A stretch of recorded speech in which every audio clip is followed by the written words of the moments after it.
Well, hey there everybody. Hey, this is part 3 of my multi-part greenhouse build series. If you haven't seen part 1 and part 2, part 1's where I leveled out my area and chose my location. Part 2 was where I actually put this floor in here, laid all the brick and the pavers out, did the floor. And this is part 3. If you haven't seen part 1 and 2, I'll put a link to the playlist up here and then also down in the description below.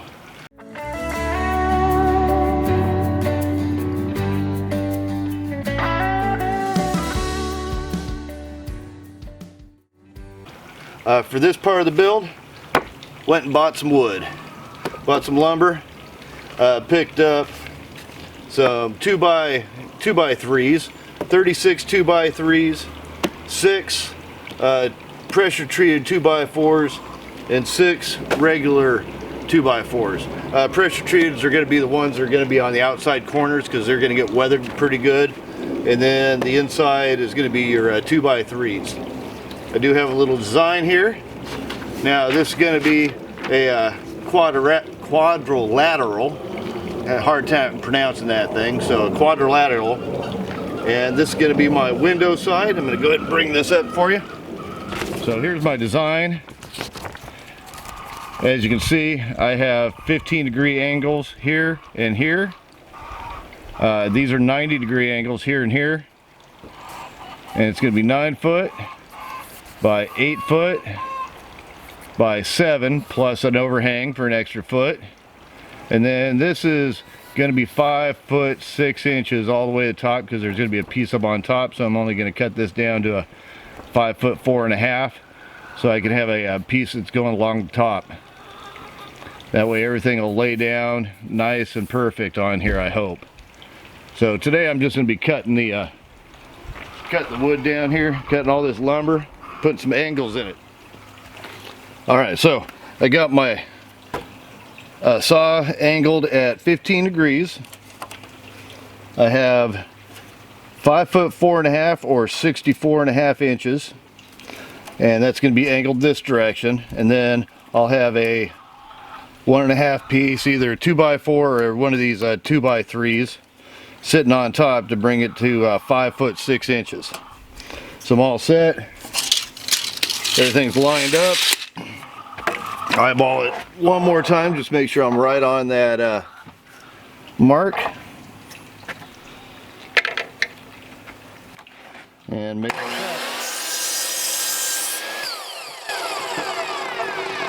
Now I'm going to save these for a little bit later.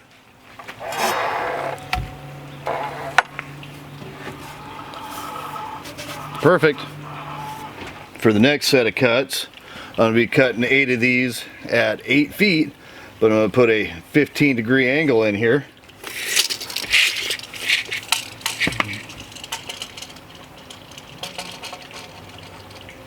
So before I do each one, I got to make sure that they're actually 8 feet long, just in case I have one that's just a hair shorter or a hair longer than 8 feet. So that does happen every once in a while. Make sure it's nice, lined up nice and pretty.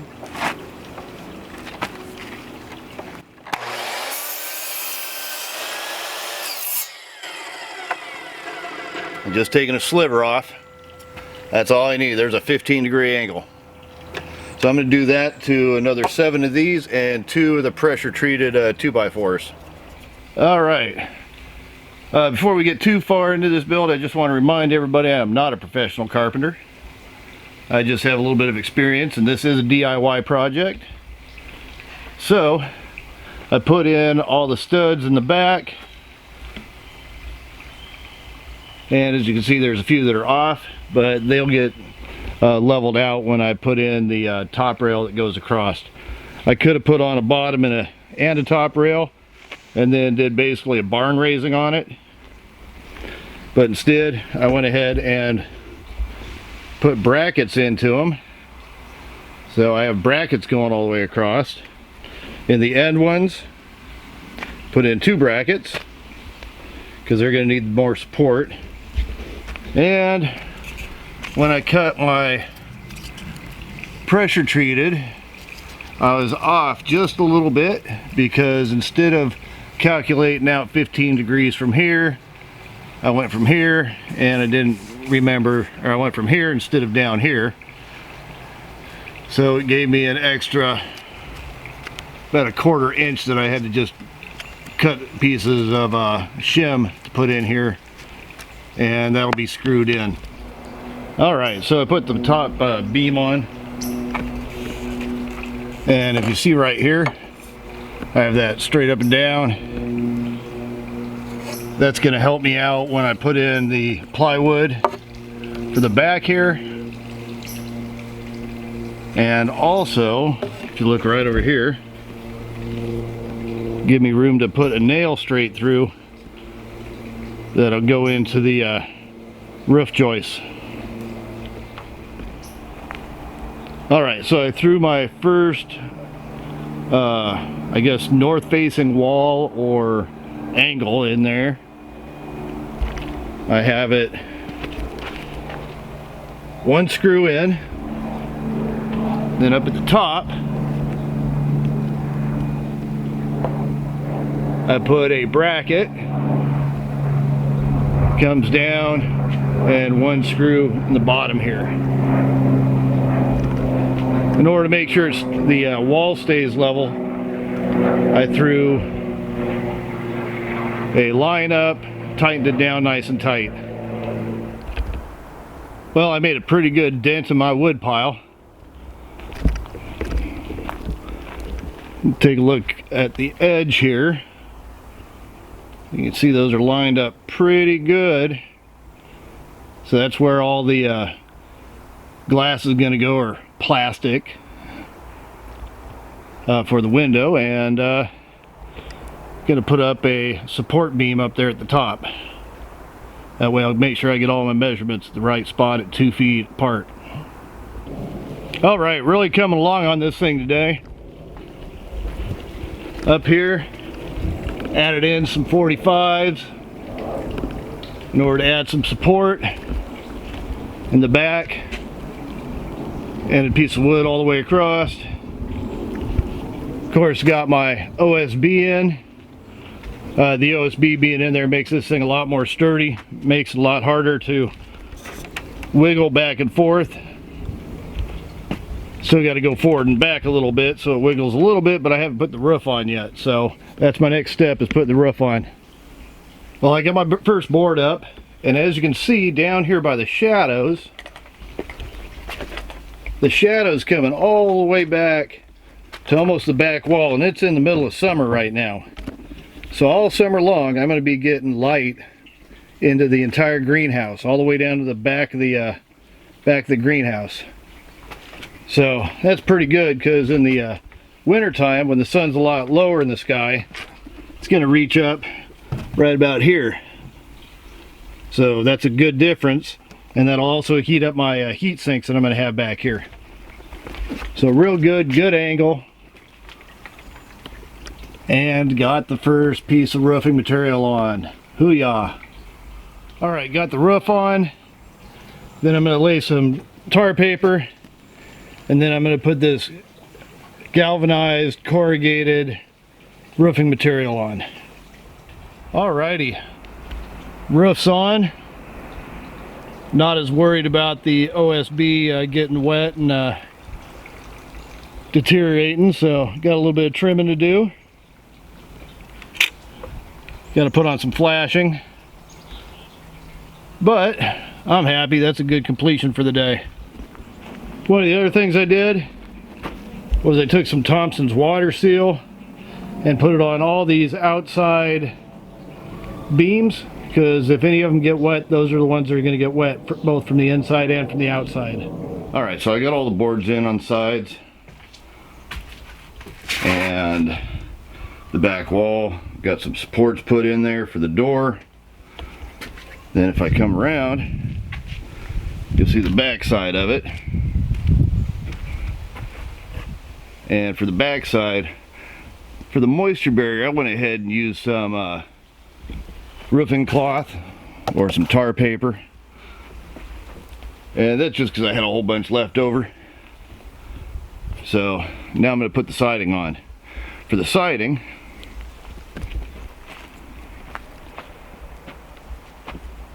I'm going to be using some 12-foot and 8-foot roofing material, just like I used on the roof.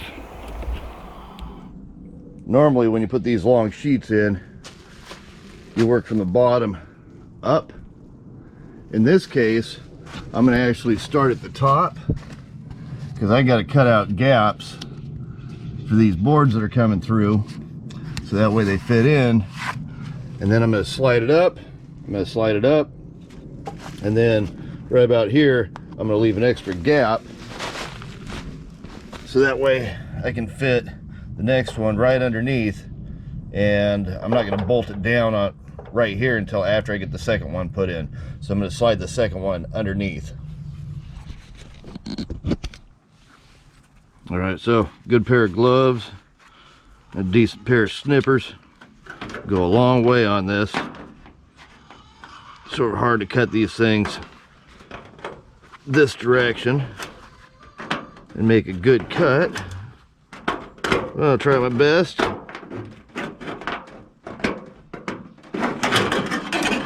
Both sides here.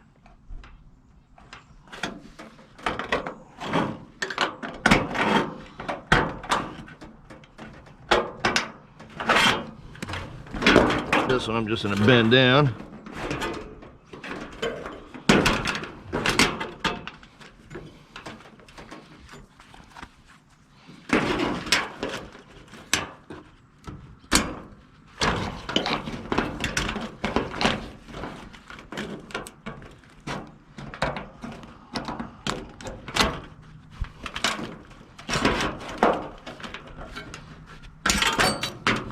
All right, so this extra piece right here I can bend forward or bend back, and it should work just fine.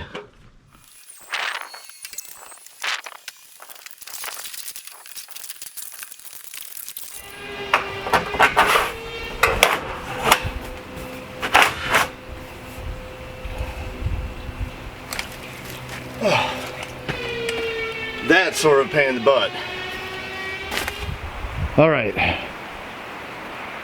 well, I got all my walls done except for a little bit at the top and around the door. Even put up some flashing. So for the back, the whole reason for going with the corrugated metal siding is here in the Pacific Northwest we get a lot of mildew and mold on the north side of the buildings. So with this, even if it does mold up, all I got to do is spray it down, pressure wash it, and it'll be ready to go. Now, even though this thing's going to have some insulation put in, if you look real close up there, you can see I still got some gaps. So I'm going to fill those gaps in with some caulking. There's a little bit better picture of the gap that I have. So I'm going to do some caulking all the way around the corners there, all the way down, and all the way across. With the greenhouse, anytime you get air inside your greenhouse or a draft that's more cooling, that you're going to have to heat up. Alright, got my caulking done. I am no good with a caulking gun. As you can see, I got some messed up areas where it just sort of smeared all over the place, but that'll work. The insulation I'm going to be putting on is just going to be some basic styrofoam insulation. I got some 1-inch and some 1/2 inch.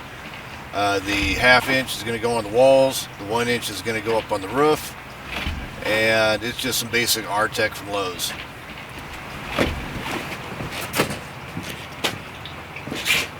So to cut this stuff, I have a very sharp boning knife. I put down a piece of wood and clamped it in, and it's on top of a couple pieces of wood. Be real careful with this, because when I was in high school I was using the same type of material. Cut right there. Woo! Trip to the emergency room. Not very smart.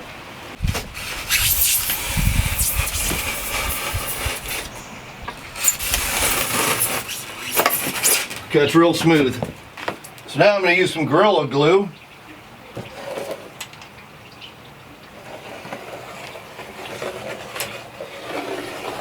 And put a whole bunch of Gorilla Glue on here. This is supposed to be 30-second set time. We'll have to see.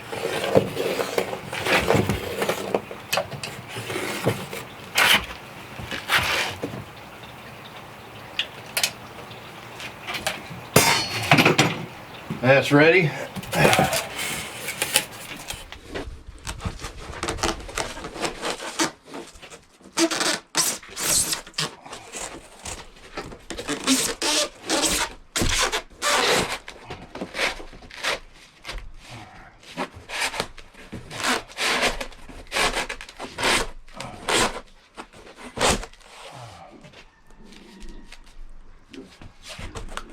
Nope, I can't reach.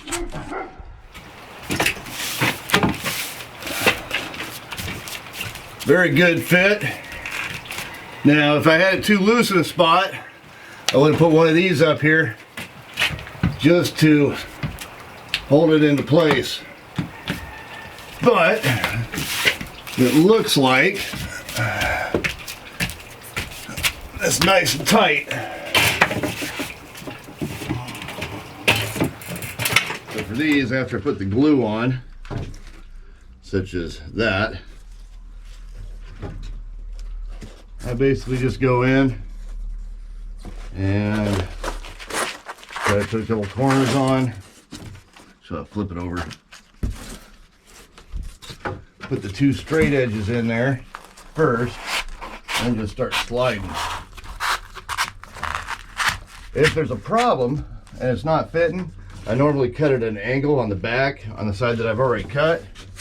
That way the rest of it will sort of slide in easier. But so far I haven't had too much trouble because my measurements were pretty close. You notice how this one right here has a little bit of a extra, so I'm just sort of pushing that in, tighten it up down here. Well, let's go ahead and give you a view of the inside of the greenhouse.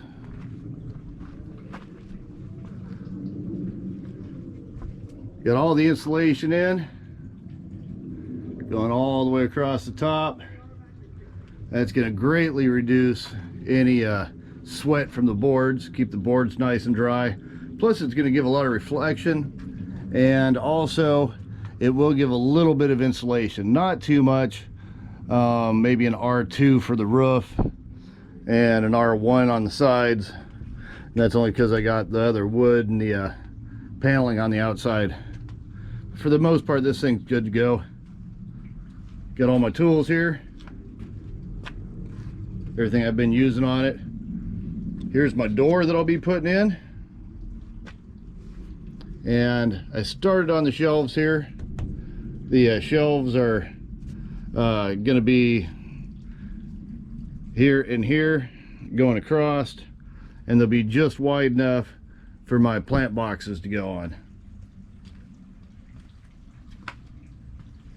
Have some wood for the shelves right there. All right, well, that pretty much concludes episode number 3 of my multi-part greenhouse episode. I got a lot done. This is one of the more difficult parts of building the greenhouse, actually framing it up. Got some insulation on. Insulation isn't going to do that much for insulating the greenhouse. It is going to help, but it's more for keeping the moisture from building up and condensating, just like if you have a glass full of water and the glass is cooler on the inside, hotter on the outside, it'll condensate. Well, same thing here. The outside is going to be cooler, it's going to be hotter in here, so the water is going to condensate on the roof here. Do have to put the door in next, along with build some shelves out in front here, and then also put in some ventilation up top. That's going to be part of the next episode, so make sure you hit the subscribe button. And by the way, I hope you enjoyed the video. If you did, give it a big thumbs up. Push that subscribe button. Thanks for watching. Happy gardening. Have a great day.